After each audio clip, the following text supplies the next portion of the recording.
Hi everyone, welcome back to RPSC assistant professor PYQ series. तो यहाँ पर है हमारा क्वेश्चन नंबर 8। क्वेश्चन नंबर 8 बोल रहा है what is incorrect from the view point of collision theory of chemical reaction. ठीक है, सबसे पहले इनकरेक्ट लिखा है तो उसे अंडरलाइन कर दीजिए ताकि गलती से एग्जाम में कहीं करेक्ट स्टेटमेंट आप टिक करके ना आ जाए। ठीक है, तो सबसे पहले हम पहला स्टेटमेंट देखते हैं। It is based on kinetic theory of gases. बिल्कुल सही बात है, जो कोलिजन थ्योरी है उससे पहले आपकी काइनेटिक थ्योरी ऑफ गैस आई थी, उसके जो प्रिंसिपल्स है उस पर बेस्ड कोलिजन थ्योरी बना था। ठीक है, इसमें कुछ ऐड ऑन किया, ठीक है, इसको एडवांस्ड फॉर्म किया और ये कोलिजन थ्योरी आपका बना। तो ये बिल्कुल सही है, तो हमें तो इनकरेक्ट बताना है। ठीक है, स्टेटमेंट बी क्या बोल रहा है? It assume that reactant molecules are hard spheres and reaction occurs due to collision. ठीक है, नाम ही बोल रहा है कोलिजन थ्योरी, मतलब ये यही बोल रहा है कि जैसे दो रिएक्टेंट मॉलिक्यूल्स हैं, R1 रिएक्टेंट मॉलिक्यूल है या R2 रिएक्टेंट मॉलिक्यूल है। अब क्या होगा कि एक तो पहली बात इनको कैसा कंसिडर किया जाता है, हार्ड स्पीयर्स की तरह, इसलिए हमने इसे क्या बना दिया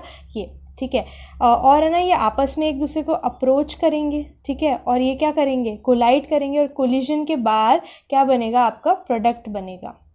ये बोल रहा है आपका कोलिजन थ्योरी। ठीक है, तो क्या ये स्टेटमेंट बी वाला सही है? बिल्कुल सही है। ठीक है, फिर आते हैं हम स्टेटमेंट सी पे। All collision of reacting molecules result into product.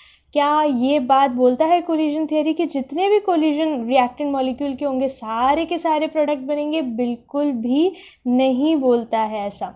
ठीक है, यहाँ पर ऐसा होता है कि सारे के सारे कोलिजन इफ़ेक्टिव नहीं होते। तो कोलिजन को अगर आपको इफ़ेक्टिव बनाना है, मतलब कोलिजन से आपका प्रोडक्ट रिजल्ट हो, उसके लिए ये दो कंडीशन सेटिस्फाई होनी चाहिए। ठीक है, पहली कंडीशन क्या सेटिस्फाई होनी चाहिए कि एक्टिवेशन एनर्जी जो है वो प्रॉपर आए, मतलब ये आपकी रिएक्टेंट है। ठीक है, ये यहाँ पर आया और ये आपका प्रोडक्ट बना, ये आपके रिएक्टेंट्स है और ये प्रोडक्ट है। ठीक है, हम ऐसे एनर्जी डायग्राम बनाते ही हैं। ठीक है, तो ये आपके एनर्जी होती है वाई एक्सिस पे, एक्स एक्सिस पे आपके रिएक्टिंग कोऑर्डिनेट है। ठीक है, तो ये जो पोजीशन है एनर्जी जिसकी हाई है वो होती है ट्रांजिशन स्टेट। रिएक्टेंट मॉलिक्यूल की कोलिजन के टाइम पे इतनी एनर्जी हो जानी चाहिए, ट्रांजिशन स्टेट है इतनी। ठीक है, ये एनर्जी होगी तब वो जाके प्रोडक्ट में कन्वर्ट होगा। अगर ये एनर्जी अटेन ही नहीं कर पाए रिएक्टिंग मॉलिक्यूल तो प्रोडक्ट में कन्वर्ट नहीं होगा। तो सेकेंड कंडीशन है प्रॉपर ओरिएंटेशन। प्रॉपर ओरिएंटेशन क्या होता है? लेट्स से कि ये आपकी रिएक्टिंग स्पीशीज़ है, राइट, और ये क्या रिजल्ट कर रही है प्रोडक्ट में।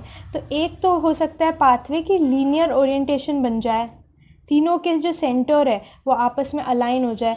एक कंडीशन हो सकती है कि जो अगर ये जो तीनों हैं उनके सेंटर अलाइन ना होए, ऐसा कुछ बेंड फॉर्म में आ जाए। ठीक है, तो इस केस में ये है प्रॉपर ओरिएंटेशन जिससे प्रोडक्ट रिजल्ट होगा, इसमें प्रोडक्ट रिजल्ट नहीं होगा, तो ये भी ज़रूरी है। तो ये दोनों कंडीशन जो है आपकी फुलफ़िल होगी तो आपका कोलिजन कैसा होगा, इफ़ेक्टिव, और आपका प्रोडक्ट बनेगा। पर क्या हर बार ऐसा होना पॉसिबल है? नहीं है। इसीलिए ये जो स्टेटमेंट है ये डेफिनेटली इनकरेक्ट है कि all collision of reacting molecule result into product, ऐसा नहीं होता। लास्ट स्टेटमेंट देख लेते हैं। Increase in temperature increases the rate of reaction. क्या ये सही है? बिल्कुल सही है। अगर टेम्परेचर आप बढ़ाओगे तो आपके कंटेनर में जितने भी रिएक्टेंट मॉलिक्यूल्स हैं, राइट, ये आपका कंटेनर है, यहाँ पे रिएक्टिंग मॉलिक्यूल से टेम्परेचर बढ़ाने से क्या होता है कि इनकी स्पीड बढ़ जाती है और रैंडमनेस बढ़ जाती है, इधर उधर भागने लगते हैं। तो अगर इधर उधर भागने लगेंगे ऐसे फटाफट तो क्या होगा, आपस में कोलिजन की, टकराने की प्रोबेबिलिटी बढ़ जाएगी। तो डेफिनेटली आपकी रिएक्शन की रेट बढ़ जाएगी। फटाफट रिएक्टिंग मॉलिक्यूल कोलाइड करेंगे और प्रोडक्ट बना देंगे तो आपकी रिएक्शन की रेट बढ़ जाएगी। इसलिए स्टेटमेंट डी भी बिल्कुल सही। तो हमारे पास आंसर क्या आ गया? ऑप्शन सी।